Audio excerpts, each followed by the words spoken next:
of a secretariat is the existence of the commission.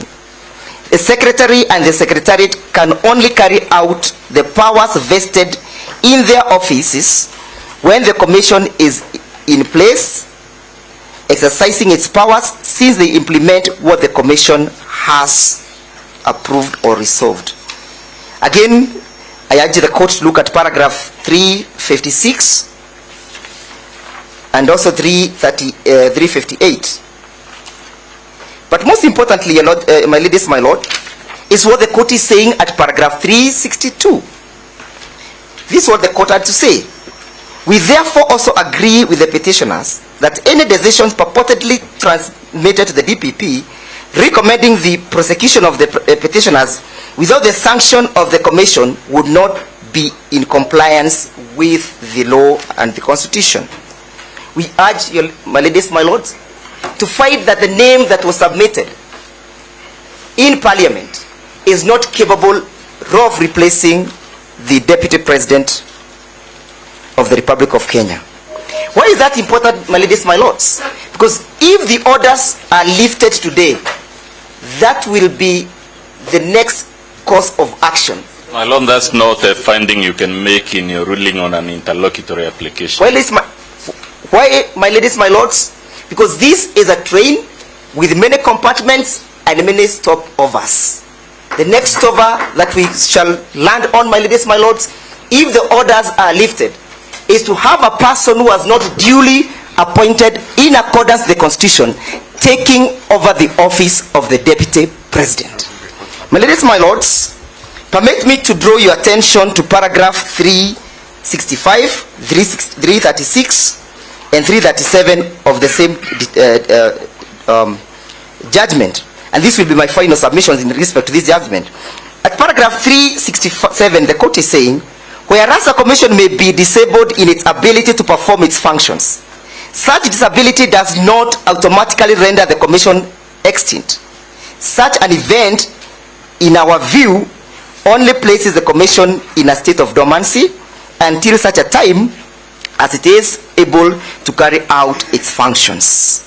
My ladies, my lords, I have perused the replying affidavit filed by Marjan on behalf of the IBC.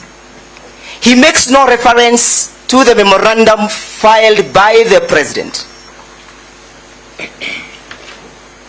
My ladies, my lords, he technically makes sure that he does not make reference to that so that he may not be seen as if he has delved into the functions of another organ. My ladies, my lords, permit me to draw your attentions to section 6 of the appointment point. I beg your pardon. Paragraph 6 of public appointment parliamentary approvals.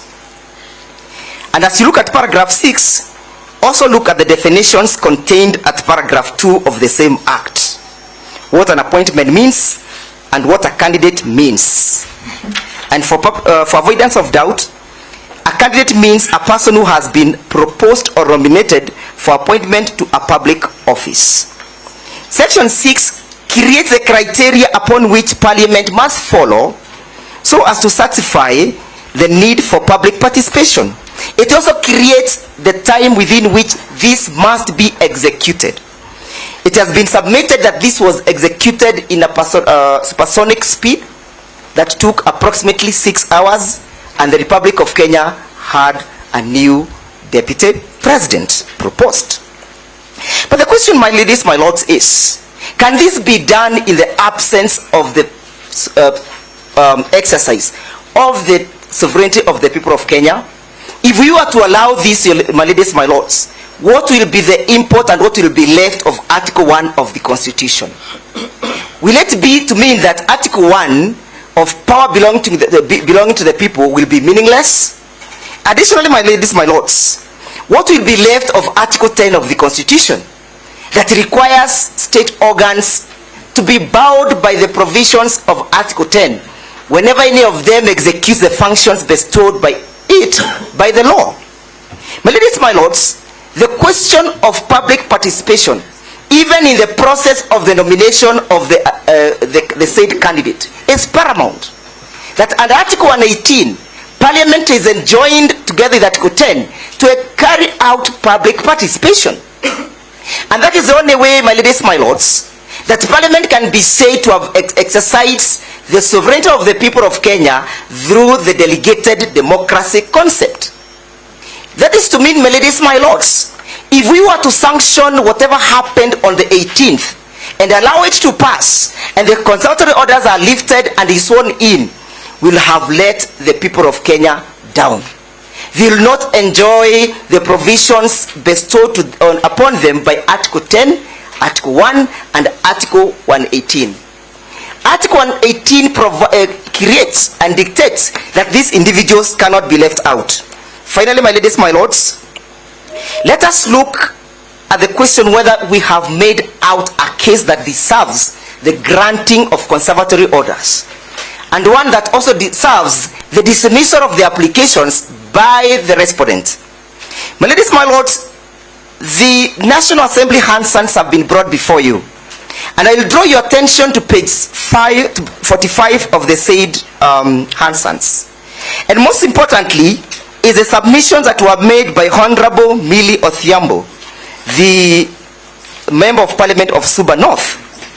At page 48, she makes observation that public participation had only two... Do you have the Hansard as part of the affidavit? Yeah, they have been filed. They have been filed? Yes, yes, my lady. Where do we find them? Is it part of the application?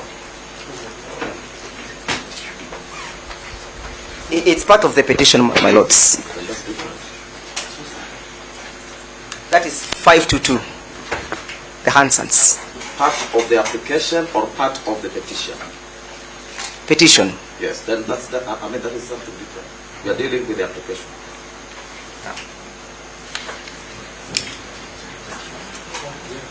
But most importantly, my ladies, my lords,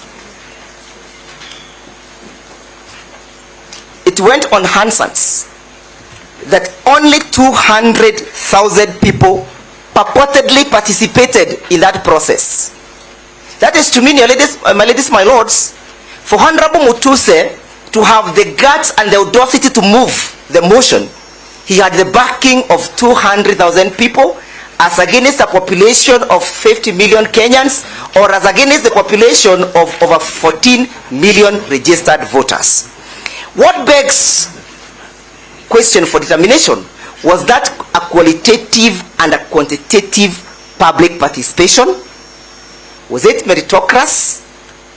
Does it deserve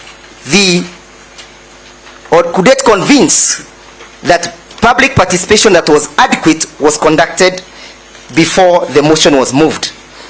My ladies, my lords, to afford us an opportunity to bring this case out, we beseech you, my ladies, my lords, that you sustain and allow the conservatory orders sought and dismiss the application by the respondents. Finally, my ladies, my lords, I invite you to look at the submissions filed by the Attorney General in support of the application. Of most importance, my ladies, my lords, the Attorney General at page 6 of her submissions invites you to look at a conservatory order, sorry, not page 6, my ladies, that is page 5, as one that is meant to maintain the status quo. And she tells you, my ladies, my lords, that the status quo to be preserved is a status quo ante. That is to mean that the status quo that the court needs to preserve is the approval and the voting of Mr. Kindiki. That is, according to her, the status quo that she needs to be preserved. And she makes out a case that the conservatory order needs to be set aside so that that status quo can be sustained. There can never be anything that is far from the truth, my ladies, my lords. The orders of Justice Mongo stayed each and every aspect that took place, including the implementation of the resolution by Parliament to consider the first petitioner as impeached. She further tells you in her submissions that conservatory orders are only capable of being granted under Article 23 of the Constitution. And she argues that Article 23 only relates to the Bill of Rights. And then she further argues that if the petition is not premised on violation or infringement or denial of a human right, then conservatory orders, according to her, are not capable of being granted by the court. But my ladies, my lords, we have put up a case that a right to a fair hearing was denied.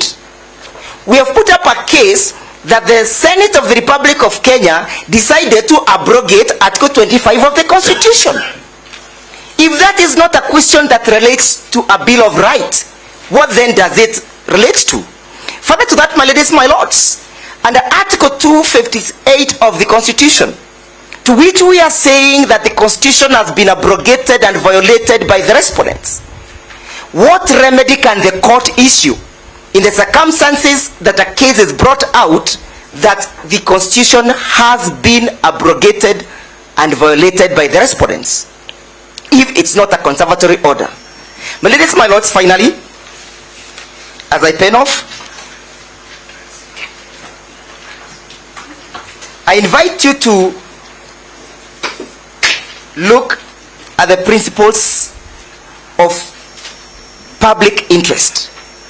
It is in the public interest, my ladies, my lords, that these orders be sustained so that the Republic of Kenya can have the opportunity of the court pronouncing itself whether their democratically elected deputy president was justifiably removed and lawfully removed from office. That is to mean, your ladies, my lords, that under Article 38 of the Constitution, the people who supported the deputy president have a legitimate expectation. A legitimate expectation that their deputy president, as elected, will be subjected to a proper and accountable and transparent mechanism of removal. They also have a legitimate expectation that if any organ constituted by the Constitution does fail to abide by the dictates of the Constitution, that this court will uphold that position and that this court will set aside the impeachment. And the consequences of that, my ladies, my lords, is that if this court is convinced by our argument to set aside the impeachment, the question will then be that the deputy president will assume office. Number two, my ladies, my lords, you'll be urged to set aside the conservatory orders on the basis that there is constitutional crisis that is looming. But who has precipitated and created this constitutional crisis, if it does exist, if not the respondents? If they followed the law to the letter, and we feel satisfied that our client was justifiably removed from office, we would not be before you, my ladies, my lords. We would have taken an ample pie and go home. But we are here before you, my ladies, my lords, because the situation has been precipitated and created by the respondents. Finally, my ladies, my lords, if the respondents are the ones who are at fault, do they deserve your mercy? What is the position of equity if they come to you with dirty hands? Do they deserve your mercy? He who comes to equity must come with clean hands. They are the transgressors and the violators of the Constitution. And therefore, my ladies, my lords, they cannot come before you as though they are saints. I so urge you, my ladies, my lords, to dismiss that application and uphold the application for the maintenance or for the retaining of the conservatory orders. I am most humbled. Thank you.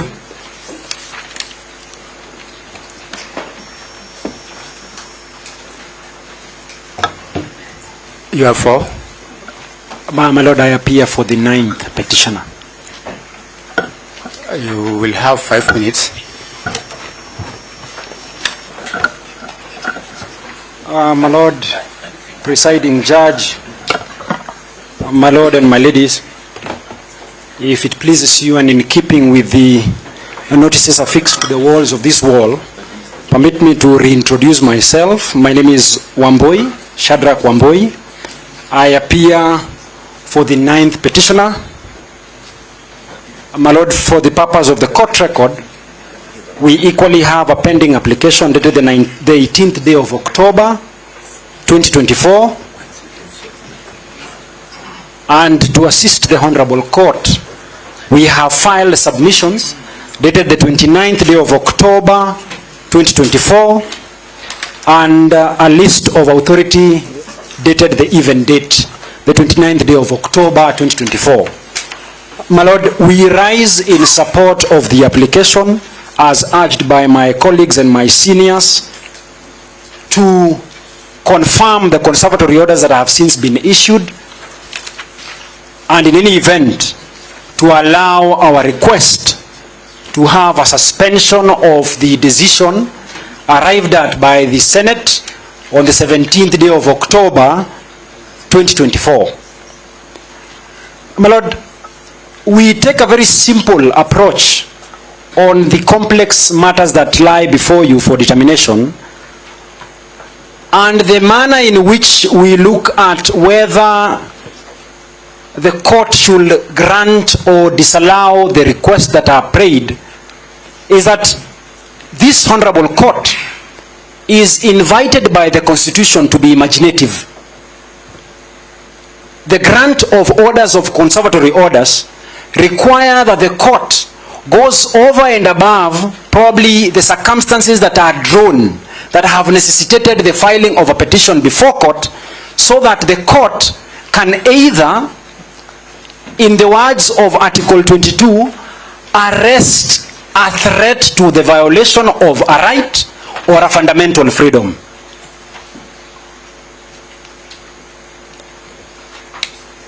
My lords and my lady, a doctor, for you to imagine the circumstances that would be if the orders are not confirmed by this honorable court, then, my lords and my lady, you must, and I say this with tremendous respect, reflect on the assumption of the Office of the President Act in order for this honorable court to be alive to the prejudices or the prejudice that the petitioner and the Honorable Deputy President Rigathi Gachagua will face if the orders sought are not confirmed. My lords and my lady, we make the submission that to disallow our application will lead to a wastage of public resources, which this court is joined under Article 201D .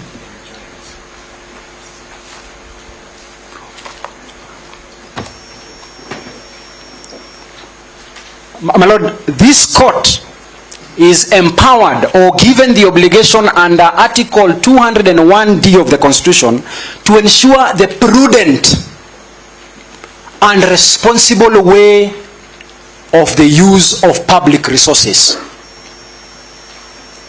So that, my lady and my lords, the denial of the reliefs that we seek will automatically prompt the swearing in of the person of Professor Kithure Kindiki to assume the office of the Deputy President Rigathi Gachagua. My lady and my lords, pursuant to Section 12 of the assumption of the office of the President, this must be done first within the capital city of the Republic of Kenya, which is in Nairobi, and secondly, on that date when we are supposed to have the swearing in of the Deputy President, must be a public holiday. My lady and my lords, while being treated to a public holiday might not seem to be a bad thing, as it will give the court and councils an opportunity to rest, it's a bad thing, for one, that firstly, Kenyans who live from hand to mouth will have to take a rest. Secondly, at a time when this honorable court is expected to be doing its business, this honorable court will be forced, my lord, to retire and perhaps to add onto the backlog of cases that we face in the Republic of Kenya. So that, my ladies, my lords, as I conclude my very humble submissions, so that I can pave the floor to my senior, is, my lords, you have an opportunity of arresting a situation that will lead to the use of public resources in a public ceremony that may, in the fullness of time, end up be declared as unconstitutional for the very grounds that we will be persuading you when we come to making arguments in support of the petition that lies before court. My lords, that should be all from me. I will pave the floor to my colleague Wanjiku. Thank you. Thank you. For the 9th petitioner. Thank you. My Lord, may I just for housekeeping, my Lord. My Lord, is it possible that at least the court is told who appears for who? Because we may have, I do not know how many advocates are supporting. We may sit here to the end of time because each person is taking 5 minutes, and my concern is that the advocates who are appearing for the same client taking 5 minutes each, and then we do not know what we're dealing with, my Lord. You appear for which party? For the 9th respondent, for the 9th petitioner, my lord and my lady. The same person? Yes. You had 5 minutes to share between the two of you. Mr. Wanjiku, Wamboi has taken more than that.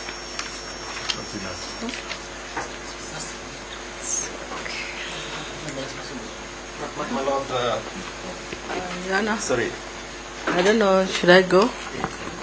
Because I'm for the 2nd petitioner. Yes. My name is Kimoto Teresia Wanjiru Makazi, Tess Kimoto and Company Advocates from Kerugoya. And on behalf of the 2nd petitioner, we wish to say that we support the application for conservatory order to remain in force.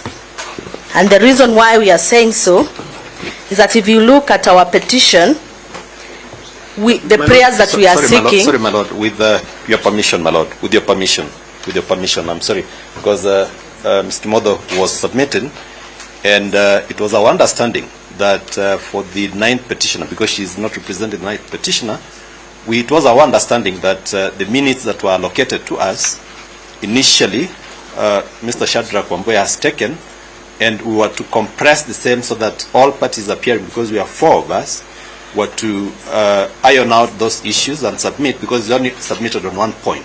So that before she submits, we're requesting kindly for accommodation so that we can air 1 or 2 issues that were left out by Shadrach. Because I was to do a minute, and Mr. Omari was to do another minute as we conclude for the 9th petitioner. We are sorry about that, so that when she takes up, she'll take it up from a standpoint of... Does it also not bother you that most of the points or the principles you are putting forth have already been put forth even more eloquently and recorded? My Lord, that much we agree, but there are 1 or 2 issues that were left out. That is why we wanted to seek for your permission so that we can air all those that... I think we still believe in the old doctrine that a council can stand up and say that I adopt wholly the submissions of a council who has gone before them, because I think these arguments have been put very eloquently and we have recorded them. Very well, if those be the directions, my Lord... But I'll give you 2 minutes. 2 minutes. After Ms. Kimoto has finished. We are most obliged. We share 1 minute each with Mr. Omari. Thank you. Yes, sir. People are yet to come, including the respondents. I hope you take note of that. There's no need for repetition, absolutely none. Yes, sir. The reason why we are in support of the conservatory orders remaining in force is that when Justice Richard Mwongo was issuing these orders before Kerugoya Law Court, he had in mind petition E013 and petition E014.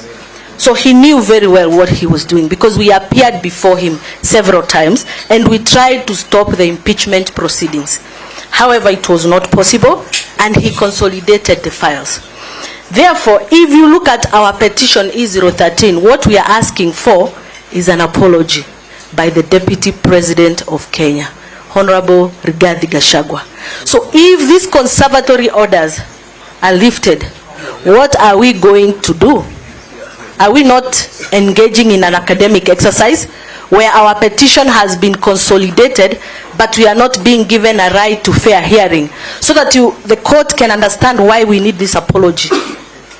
And this petition was filed first. It was filed on the 25th September, before the impeachment and after the impeachment. So we are praying that we be given a right to fair hearing. We be heard first. We have nothing against Professor Kindiki.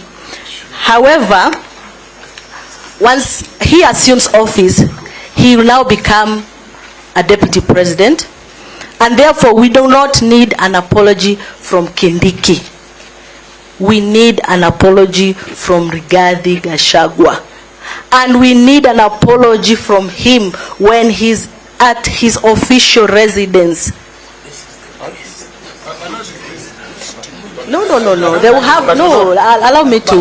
My Lord, may I just interfere? The petition by Kimotho and company required the Deputy President, then, now impeached, to apologize to the National Intelligence Service, NIS, completely overtaken by events. I don't even know why she's here. No, that is uncalled for, and I hope the bench will protect me. I think Ms. Kimotho is rightly before the court. Yes, thank you. Thank you, Judge, for protecting me, because I almost quoted the paragraph 110 of the disposition of this court, where you assured us that we are going to have a fair hearing. So therefore, thank you, Justice Charo. So what I'm saying is that, yes, so what I am saying is that we need an apology from the Honorable Rigathi Gachagua, him being the Deputy President of Kenya. So what we are saying is that we want him, at least we are going to support even the issues of how he was impeached, so that we can get to the bottom of this. And we still have a chance, because he has not left office. And if he has not left office, then we have a chance to be heard in our petition, E013. So allow us to be heard, so that after we are heard, the court can decide if our petition has merit or not. And that's why we are in support of this. And we do not want a kienyeji apology. Our apology is very clear from our pleadings, because these utterances he made when he was in office, and they carried weight. Why we are insisting is that the NIS team, and especially my client who is affiliated to the NIS, he was affected. In fact, where he stays in Kirinyaga, he cannot stay anymore because of those utterances. Now, these issues are in our petition. The respondents have not responded. In fact, our petition is unopposed. So therefore, we are insisting, if at the interim stage, the conservatory orders are lifted, what it means is that we will not have a chance to get what we are praying for in the final stage. So it will be in our view, we will have been overtaken by events at that particular moment. Therefore, when we remove this conservatory order, it only means that we'll have a final order in the interim, because now there will be a new deputy president, and we sued Honorable Rigathi Gachagua when he was the sitting deputy president, as deputy president, not as the Honorable Rigathi Gachagua. So we are praying that the court do look at this. There was also an issue of public participation. Once we were consolidated, those are the issues that are also in petition E014, on how the public participation was conducted, which we, of course, we support. It was hurriedly done.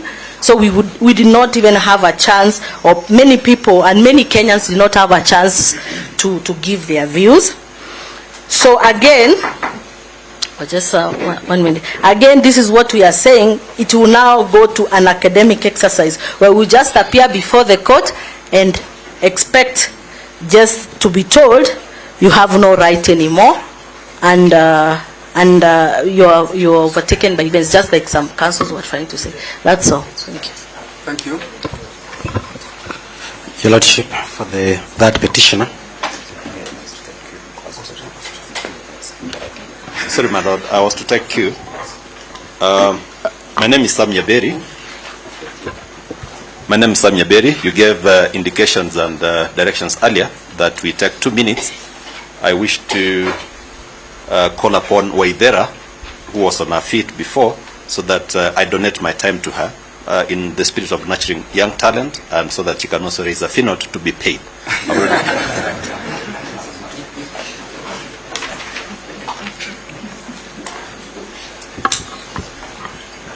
Ms. Waithera, how are you? I'm fine, thank you, my lord. You have been donated time, so take it and make your submissions. Thank you, my senior Mr. Nyaberi. My name is Wanjiko Waithera, for the 9th petitioner. And taking off from where my senior Mr. Wamboi left off, I wish to submit on the issue that the respondents raised in their responses, that is separation of powers, in which they are seeking to have the applications dismissed on account that Parliament has the respondents, that is the Senate and the National Assembly, have privileges to conduct their proceedings, and such proceedings must not be challenged in court. And I wish for this court to be guided by the decision of Justice Lenaola in the Commission for Implementation of the Constitution versus the National Assembly of Kenya and 2 others, 2013 EKLR. And I will quote part of the passage where the court said that, to my mind, the separation of powers is not an absolute,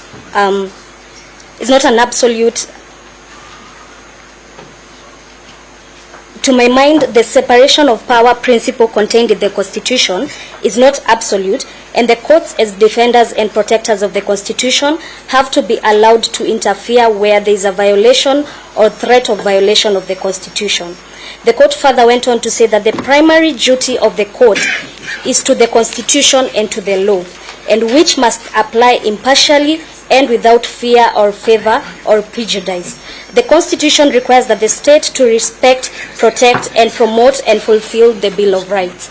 My lords and my ladies, what is challenged before you are the proceedings that were undertaken at the Senate, and amongst what we are challenging is the right to be heard that was denied to the first petitioner, which forms a cornerstone under Article 47 of the Constitution. And therefore, my lords and my lady, this court stands at crossroads of history with a rare opportunity not to merely interpret the law, but to define it in a way that will echo through generations. The decisions of these proceedings have the potential to set a benchmark that will solidify principles of accountability and strengthen our democratic foundation.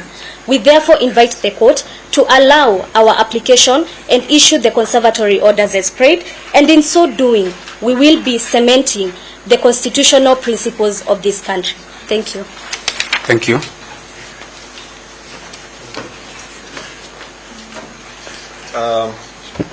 My lord, having had that, we organized Ms. Omari will do a wrap for 30 seconds or 1 minute.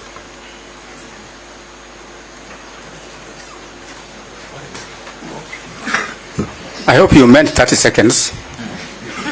My lord, I didn't want to talk, save that to bring to the attention of the court that the public participation was done on Saturday, which is contrary to Article 37. Number 2, the public participation was supposed to be done at the polling station level. Deputy Presidents and Presidents tallying ends at the polling station. Third, the notice of the constituency public participation. The court gave the orders at around 4:30. there was no notice sufficient for people in the villages to go to the constituencies. Therefore, that completely made people not to participate because they were not aware. The notice that was initially given was a notice at the constituency levels. Can that be the position that this court will uphold? I beg that the court extends the grant of the conservative orders. Thank you very much, my lords and my ladies. Thank you. Your Lordship and my lady, my name is Sakimpa. For the third petitioner, we'll be sharing time with my colleague, Mr. Wathuta. Your Lordship, you've already stated that the principles of conservatory orders have been eloquently espoused by my learned seniors, so I'll only put into context in our petition.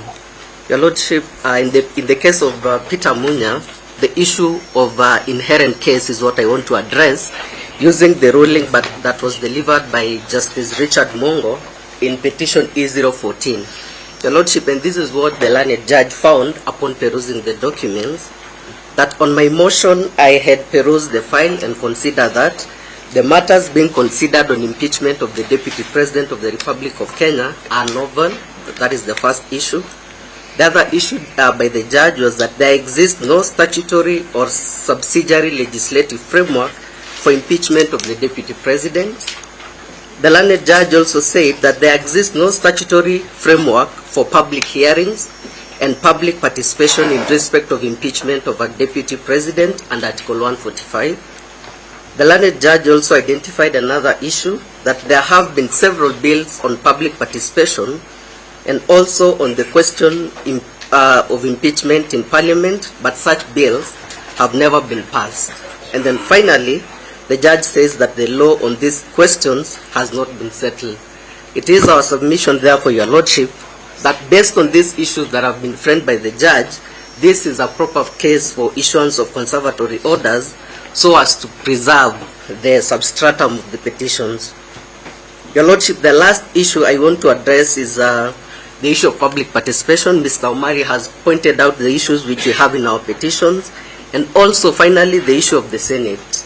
Your Lordship, in our petition, we have questioned the legality of the Senate having taken the position that it was open for them to use the plenary route as opposed to the committee.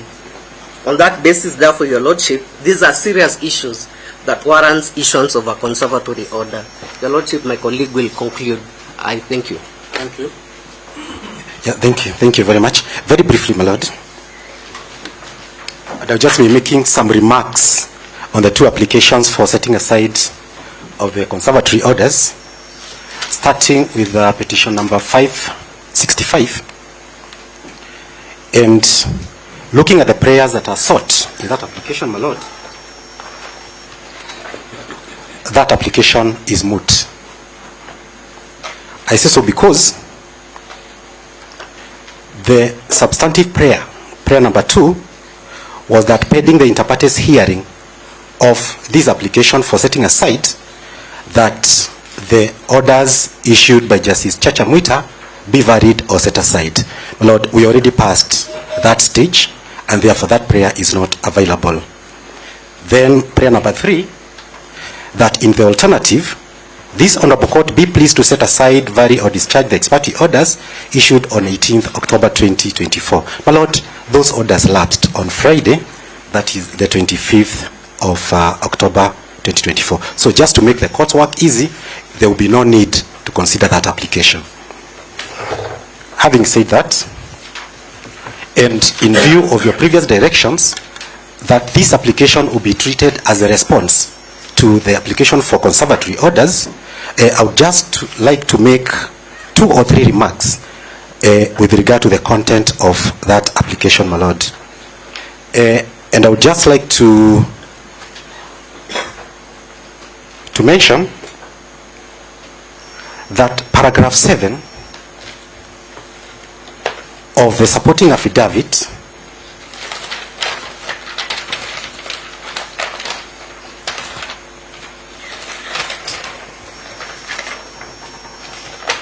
sworn by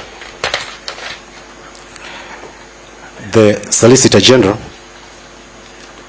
Actually, it is in the ground, but then it is reflected in it is in ground number 7, my lord. It says,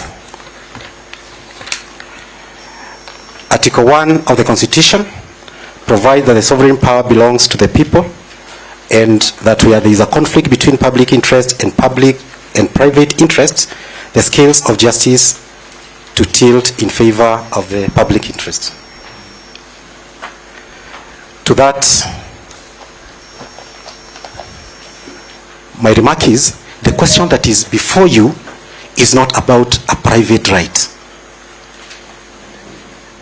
It is a more elevated constitutional question of impeachment of a president or a deputy president.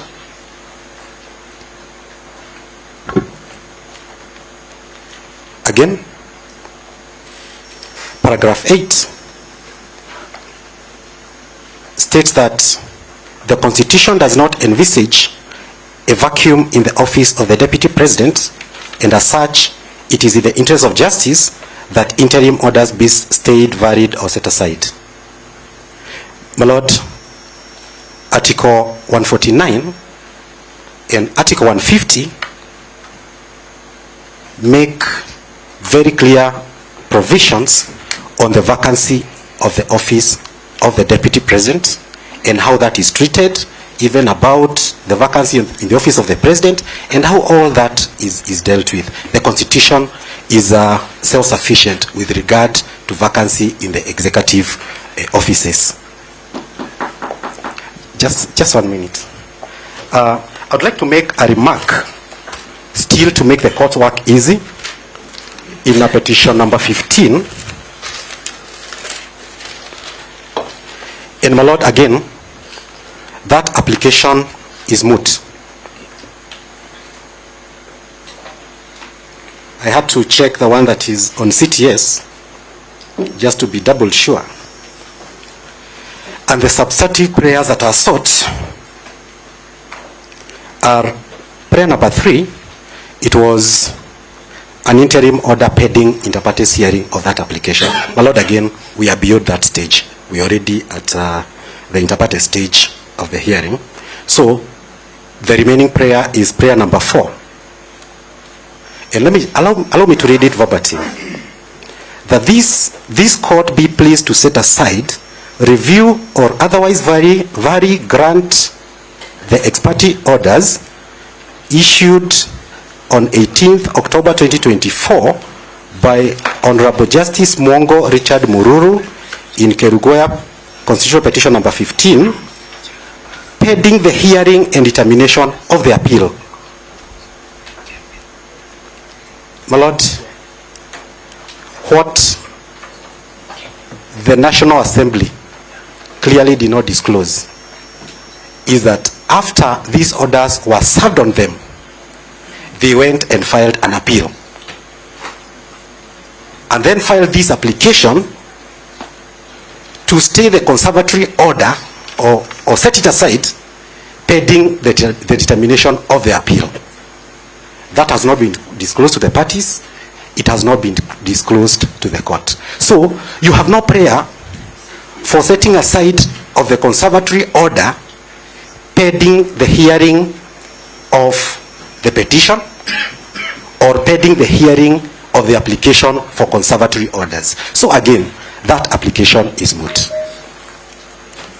Turning to the content of that application, in as far as it is a response to the application for conservatory order, firstly, the decision or the subject of the petition before that court was the proceedings before the Senate. Then again, the National Assembly was not necessarily the aggrieved party, but again, they cried louder than the bereaved. Again, if you look at paragraph 6 of the supporting affidavit sworn by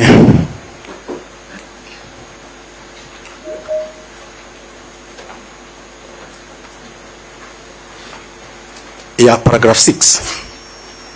The applicant is aggrieved by the order of 18th October 2024 and seeks for the order to be temporarily set aside. Not entirely, my lord. Temporarily set it aside, pending the hearing or the appeal. My lord, that is not an appropriate ground, because no appeal has been placed before you. At paragraph 7, which is a serious misconception. Yes, my lord. You had very few minutes. I think you have exhausted them. Judge, I beg only two. Only two, Judge. Thank you. At paragraph 7, you realize another basis of making this application, which is a very serious misconception. And it says, a presidential system of government works based on the doctrine of collective responsibility. This is a constitutional democracy that we have. The doctrine requires members of the cabinet to work in unison for the sovereign and promote the collective policy agenda. In pure presidential systems, which is not ours, the president retains the discretion to dismiss a member of cabinet who falls short of the expectation. My lord, one of the reasons why we have the current constitution is to prevent this very mischief. So, we can clearly now see the underwriter of all this impeachment process. It is the president who decided a member of the cabinet should not be here. So, this is a process that is... Objection, that is evidence from the bar. I'm just picking a paragraph in the supporting affidavit. Mr. Watuta, yes, sir. Please conclude your remarks. Very well. Thank you. Yeah, and even more worrying is paragraph 8. Additionally, reinstatement is inconceivable where the member of the cabinet has lost confidence of the sovereign and parliament. My lord, Article 150 sets the ground for impeachment of a deputy president. Lack of confidence is not one of them. Lack of confidence by parliament in the deputy president is not one of the grounds. So we can clearly see the reason why we have the impeachment process. Who is the sovereign? The people.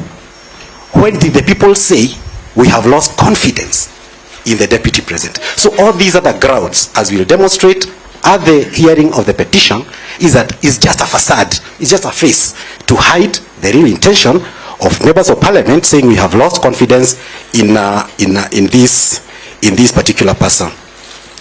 I do not want to go to paragraph 9, but again, those are matters that we'll deal with at the petition stage. But all in all, my lord, you only have two applications to consider, the ones for conservatory orders. The one for setting aside the conservatory orders, my lord, I've made your work easier. Most obliged. Thank you very much. Thank you.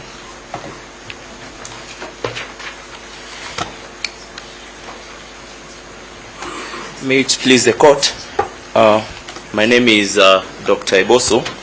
I'm from Vihiga, and I'd like to... Dr. Eboso, you'll address us for only 5 minutes, please. My lord, I will do my best, but I promise I will not repeat anything that has been said. My lord, I'll go straight to the points. One, what is on trial, or what is at stake in the setup of an interim conservatory order? My lord, I'd like to inform the court that what is on trial is a Bill of Rights. Article 38 of the Constitution provides that a person has a right to vie and be elected for office, and if elected, has a right to hold that office. My lord, that is one of the things that is on trial, but I will ignore that for now. What is at stake, because a conservatory order is supposed to preserve the substratum, is a right to a fair trial. My lord, the components of a fair trial include the tribunal that is independent. It includes the process and the outcome. My lord, the outcome includes the remedies that are available by law to the individuals before the court. One of the remedies, the material remedies that the parties before this court are seeking is reinstatement of Deputy President Rigathi Gachagua to office. Therefore, and I will demonstrate when I talk about the Wajir case at the end, that once a new person assumes that office, that remedy is completely taken off the table. And that means these conservatory orders are actually at the heart of a fair trial. And a fair trial is among the rights under our constitutions that cannot be limited. It is not that a fair trial is absolutely not limitable, but that the state through its action or any person through their deliberate action cannot limit the right to a fair trial. Why do I say this? During a trial, the witnesses may die naturally.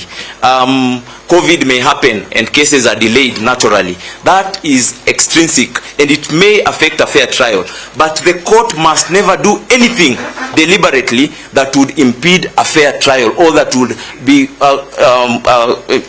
imputed as limiting the right to a fair trial. So my lord, by lifting this conservatory order, you will be actually limiting the rights of the petitioners to a fair trial by taking away a very material remedy to the remedies that are available to them.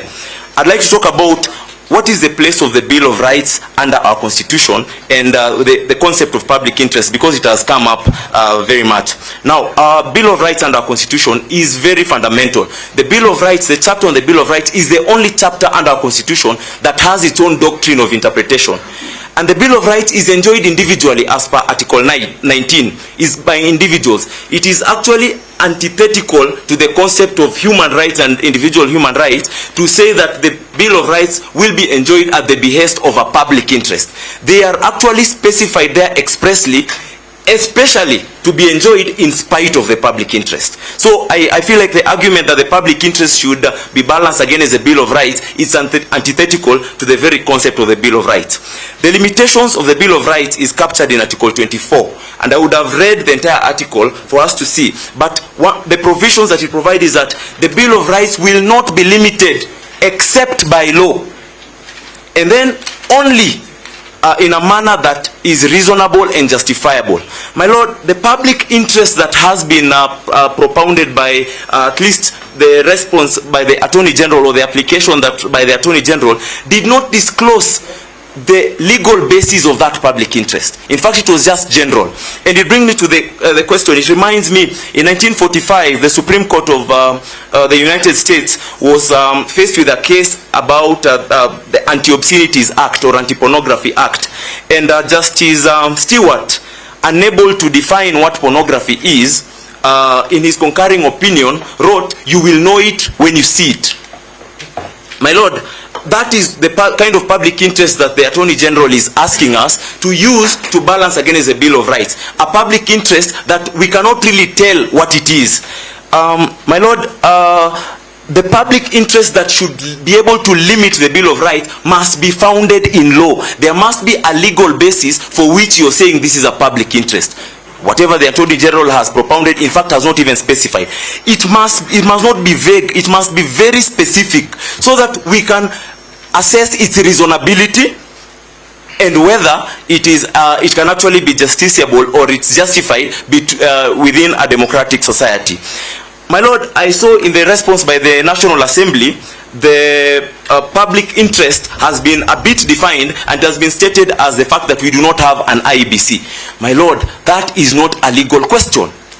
The other issue was that we cannot stay without a deputy president. My lord, as had been propounded earlier, kindly allow me 2 minutes. As has been propounded earlier, my lord, the Constitution allows us not to have a deputy president for at least 60 days, in fact 74 days. So we don't yet have a legal crisis as we speak. We may have a political crisis, but it's not a legal crisis. The absence of an IBC is a political crisis. A political crisis that cannot be brought before the High Court, a court of human rights, as for that to be balanced against human rights. My lord, the political arms of government are the ones best placed to deal with a political crisis, and tomorrow they can appoint an IEBC if really there is a political crisis. Finally, my lord, I would like to bring attention to 3 cases by the Supreme Court: the Munya case, Martha Karua case, and Speaker Mate case, because they kind of explained how conservatory orders ought to be interpreted. And my lord, what I read from those cases is that a court order through a conservatory order cannot overthrow the constitutional values and constitutional imperatives. A conservatory order by the court fetters discretion, constitutional or statutory discretion, never constitutional obligation. And so, my lord, in the context of this conservatory order, the conservatory order cannot be interpreted in a manner as to freeze time. Because one of the things that is considered by all parties in this case is that an impeachment did happen, and it's presumed to have happened lawfully until this court finds that it did not happen lawfully. By that, the constitution is very express that the office will fall vacant. And so that one, however much a court attempts, it cannot constrain an edict of an imperative of the constitution. So the office is vacant as we speak. However, time started running, and the president had 14 days, a discretion of 14 days.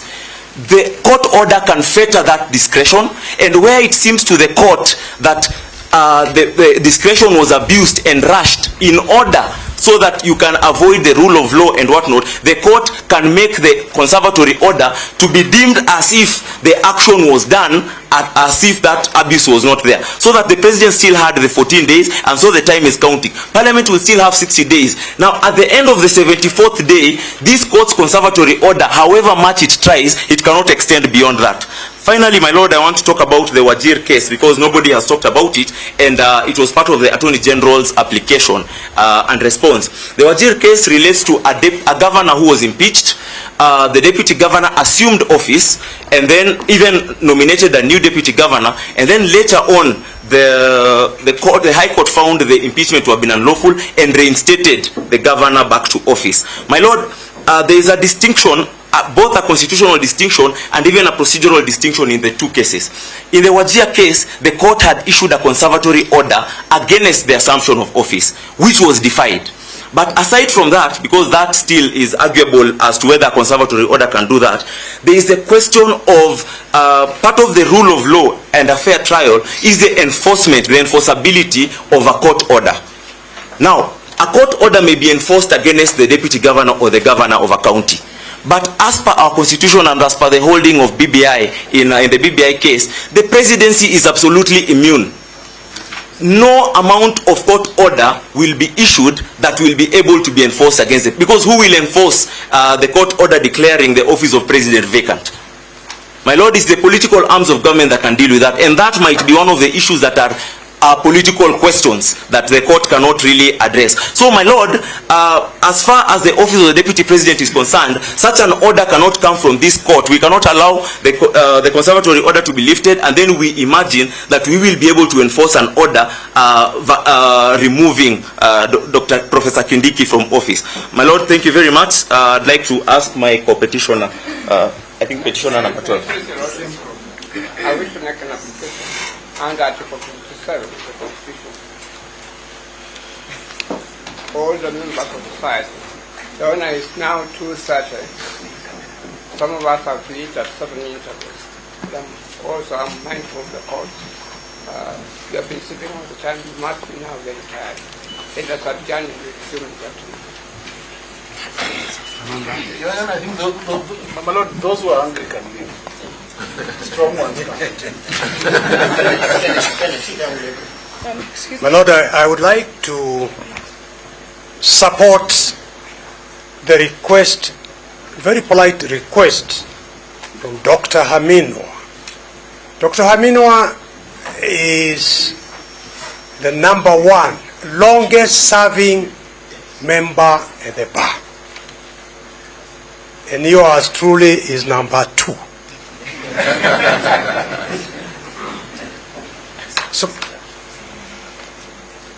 So my lord, breaking for an hour or so is a very appropriate thing to do, and I ask the court. We want to break by some order. Yes. We want to complete the applicant's case, then we can break. Okay. We will persevere. You are the last one. Yes, my lord. How much time do you want? I need 5 minutes, but I would appreciate it if you don't knock, because I have dyslexia, so it will make me start rapping instead of delivering my take about submissions. 5 minutes, please. Yes, my lord. Your name? My name is Wanjiro Mwangi. I am the 12th petitioner in consolidated file E65 of 2024, and together with the 11th co-petitioner, Dr. Eboso, we ask to be enjoined as interested parties in this matter. My lord, unlike most people in this room, I want to disclose that I have a learning disability or ability called dyslexia, so I ask for time, not to rush me, so I can articulate myself properly. My lords and my lady, I would like to ask this court to deem myself and Dr. Eboso being properly on record, for the sole reason that in other courtrooms we have made submissions and been told that we are not properly on record, and would like our submissions to remain on the record. My lords and my lady, I only have 5 questions today that I want to task to the judiciary and to the members and to the public and to everybody else. Question number 1, the judiciary on trial. My lords and my lady, the only questions you're on trial for in the eyes of the public is a simple one. Is the judiciary truly impervious to the reach of the corrupt and the political class, locally and internationally? If the answer is yes, the Bill of Rights must be respected and upheld. For this, I rely on Article 159(2), justice shall be done to all, irrespective of status. Read together with Article 27(2), which states, equality includes the full and equal enjoyment of all rights and fundamental freedoms. Question number 2, the Constitution on trial. My lords and my lady, the second question the public will be asking is, when our Constitution is on trial, because it is no doubt on trial, will the judiciary bend to the insurmountable political pressure, or will jurisprudence, the Constitution, and the rule of law prevail in such adversity? If the answer is yes, then the conservative orders must be stayed. For this, I rely on Article 27. Every person is equal before the law and has the right to equal protection and equal benefits of the law. Question number 3, the laws on trial. My lords and my lady, the third question that is important to the public is that once a court clearly states that a right is absolute, as this court did on the 23rd of October 2024, then the public will be interested to see and know if the court will uphold its own directions. If the answer is yes, then this court must respect and uphold its own directives and guarantee all the petitioners, especially those who prayed for conservative or injunctive orders whose applications have not been heard and determined, including us laymen, the right to a fair trial as specified in Article 50, which reads, every person has a right to have any dispute that can be resolved by the application of a law decided in a fair and public hearing before a court. Read together with Article 27(3), women and men have the right to equal treatment, including the rights to equal opportunities in political, economic, and cultural spheres. Question number 4, immunity of the office of the President is on trial. The inadvertent question we as a society have to ask ourselves is a moral one. Does the court have any real authority to successfully reverse the impeachment and reinstate Rigathi Gachagua? Based on the truth we know, the truths we have been shown, and the truths we are constantly reminded of by the political pandemic we have been suffering, what confidence does the public have that if the conservation orders are lifted, the court will have any real authority to successfully reverse those orders? Then, under the same assumption, the ascension of Professor Kindiki will succeed after that in a manner of what we expect to be ours, despite the numerous legal ambiguous queries about gazette notices in the middle of the night and a lack of IBC commissioners to vet or validate the public participation in that manner. The answer is no. The court will be unenforceable, will be unable to enforce on the office of the President as enshrined in the Constitution and affirmed by the Supreme Court. The court does not have jurisdiction to force Kindiki, if he's sworn in, to recuse him, to impeach himself. That is the real conundrum in a nutshell, and is as simple as the Deputy President assumes office, and if the President is unwell, does the judiciary in fact find the impeachment and end if the... sorry, let me just say it again, please. The real conundrum in a nutshell is as simple as this. If the Deputy President assumes office, and then the President is unwell, and the judiciary does in fact find the impeachment process was flawed from the National Assembly due to violations of the Constitution, what then? Will the acting President impeach himself as a Deputy President? Can he even? Is it even possible, and who would enforce those orders? The conservation orders cannot be lifted if they will be rendered a nullity, null and void. For this, I submit Article 27. The state shall not discriminate directly or indirectly against any person on any ground, including race, sex, pregnancy, marital status, health status, ethnic or social origin, color, age, disability, region, conscience, belief, culture, dress, language, or birth. Question number 5, and my final question today, is our system is on trial. My lords and my lady, on this final note of mine, I humbly stand before you as a layperson with arguably what I hope to be some of the best legal minds in this country. As our nation is once again at the precipice of a revolution, as the spirit of our nation is reawakening, I submit to you one of the most progressive documents in the modern world, our Constitution, a document which guarantees even terrorists due process, whose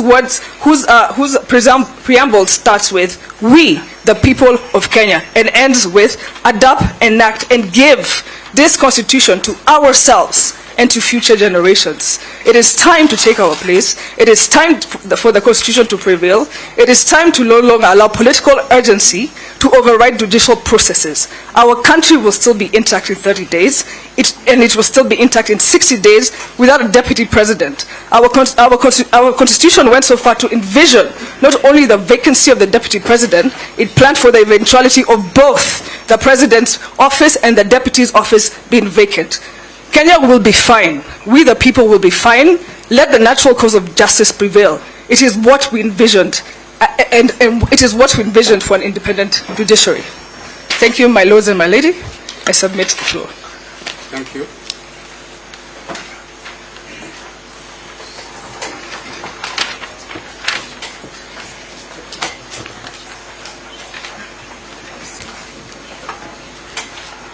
It is now 2:30. We will adjourn. I want the assurance that we are coming back for the respondent's case. Yes. Your Lordship, that's not correct. My name is Moraro Moke, Counsel. I'm the 43rd petitioner. I'm the 43rd petitioner, and I understand from your direction on Friday that you would hear all applications for conservatory orders. I would like to be guided on that issue. Which one is your application? My application is to be found in the petition E027 of 2024. My Lord, filed in that Eldoret. petition is not consolidated with this. Hello? It is consolidated, Your Lordship. Mr. Wanyama, just hold your horses. The petition was consolidated by an order transmitted to me on Friday by the Deputy Registrar, indicating that the 2 additional petitions had been consolidated. Can you kindly confirm that? I informed all parties that we continue to receive petitions in this matter.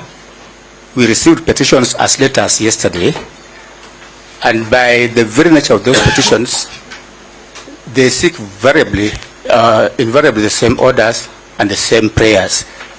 But when a petition comes after we have given directions on other petitions, certainly you would not expect us to go back on the petitions which are not before the court. Your Lordship, if you allow me to read the order that I was given, perhaps it can shed more light. Yes. The order said that that petition has been consolidated, and I'm required to follow the directions issued on Friday in the in the other petitions. That's what the order states. My Lord, unless I'm mistaken, we were here to hear applications, 2 applications in petition, one in petition 522, one in petition 565.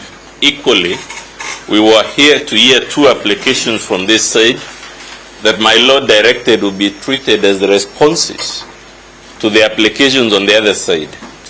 If my colleague's file has been consolidated with these files, it does not necessarily follow that his application also had been scheduled for hearing today. And lastly, my Lord, while I'm on my feet, I know we started by giving directions and the court being fair and allowing the parties to drag on and on, but we are concerned on this side that unless the court is able to fix a stop at some point, the other side is committed to proceeding on and on, as I said, until donkeys grow horns. And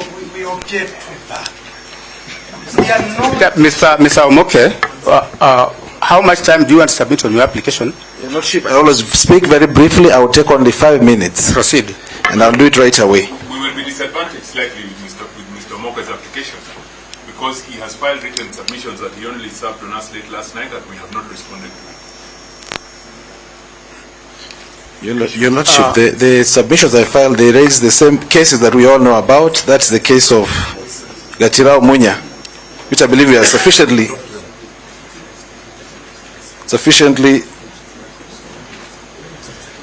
aware of.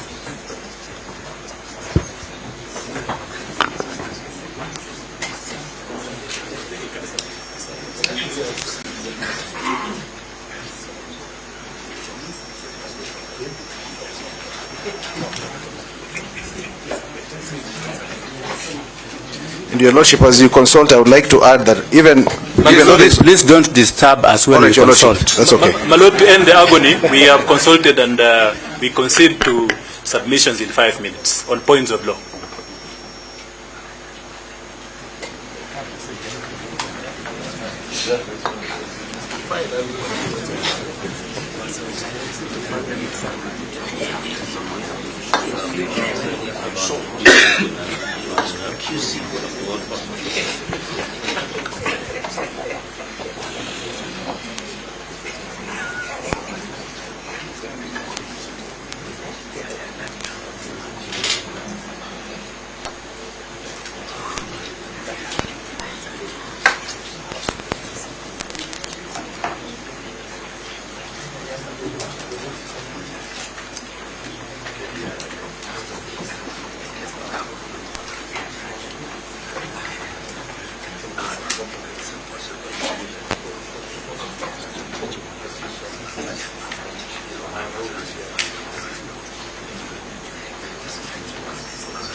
These are the directions we are giving. Mr. Omoke,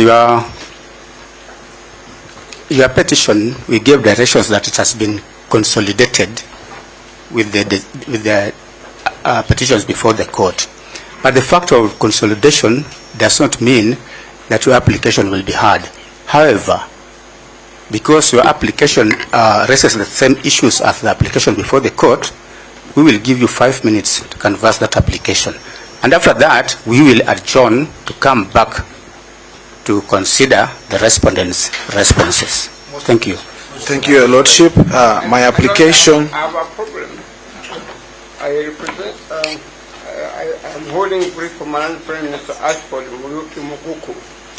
He represents a political party, I represent a political party by the name of Maendeleo Democratic Party. And we filed an application, and our understanding was that Mr. Mukuku was to be heard today. I wonder if you could take that into account also.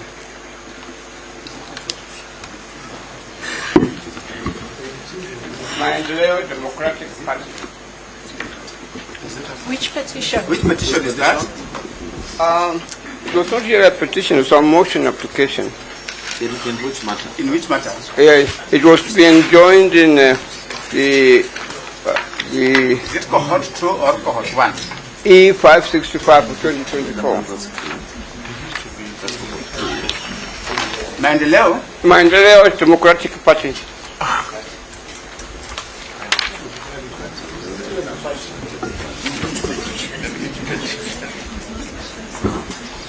My Lord, that's not a party in both cohort 1 and cohort 2. Maendeleo Democratic Party is not a party in any of the two cohorts. It's not a party in any of the two cohorts. I see. That's interesting. Okay, Mr. Omoke. May I say something again?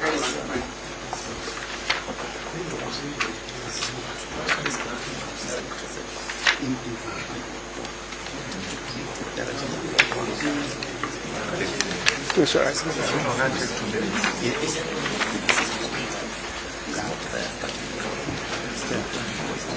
But Dr. Kamino, you know you appear in cohort 1 in your own right. Yes. Remember that. So if you want to submit in your own right, we will allow you.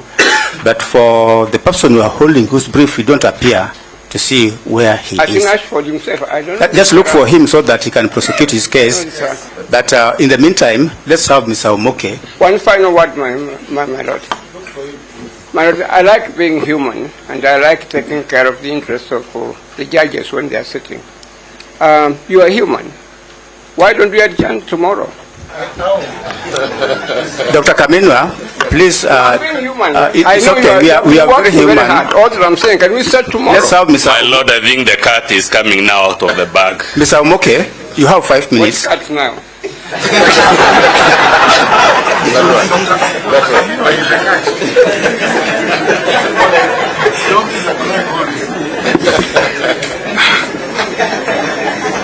All right, Your Lordship, if I may proceed. I would like to indicate that I support the application of the first petitioner, and I also submit in support of my own application, which is dated 9th of October 2024. I wish to rely on the affidavit sworn on the same day, my submissions filed yesterday dated 27th of October, and the list and bundle of authorities. In summary, I would like to state my Your Lordship and my lady, Your Lordship, Presiding Judge, Your Lordship. What's the date of your submissions? 27th of October. I confirm that I personally attended the public participation at Kiambu Social Hall on 4th of October. And that, from what I observed on that day, I was convinced that I had a responsibility to come before you under Article 3.1 to defend and protect this Constitution. That there are serious violations which this court must consider, and in line with the Gatirao Munya case, there is public interest at stake. Gatirao Munya.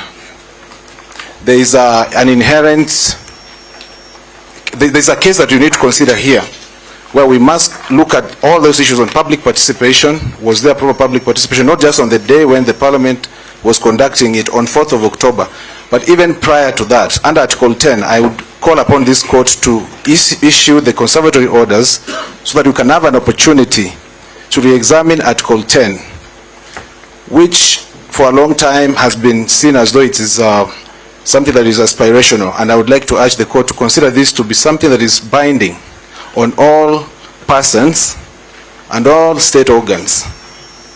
So such that for the move of the motion in the National Assembly, at the time he was seeking to bring that motion before the National Assembly, he actually was bound by Article 10 to observe all the values contained therein, including public participation, go around the country and speak to the people.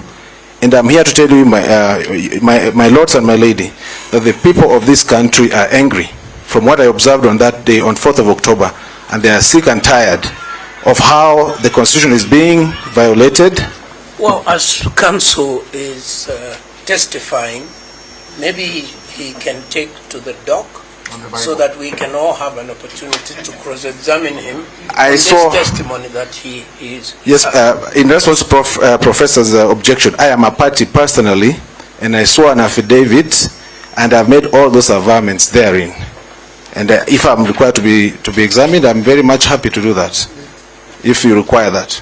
So perhaps Prof can confirm, and I'll take the doc very happily.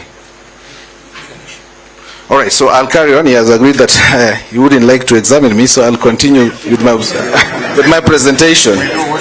Actually, at that very same public participation, I did meet some of the people from his famous home, Ndumberi, otherwise known as Danbury, and they were very, very unhappy with the way the process was being conducted. And that's why I've come here, not just to speak for myself, but also for all of these people. I would like to tell you, Your Lordship and my lady, I'll close my presentation here because I know that we have an opportunity to examine these issues at a later time. Thank you. These are the directions we are giving. It is now 20 to 3. Is it? We can take a 45 minutes break. We come back at 4:30.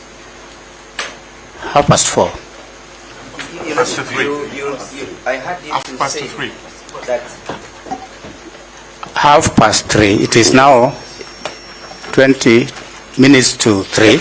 That's correct. So we can come back at 3:30. Only one thing, Your Lordship, that we still have interested party who might want to support the application. You indicated that you'll be coming for the respondent's case. There's no problem. You are coming back at 3:30.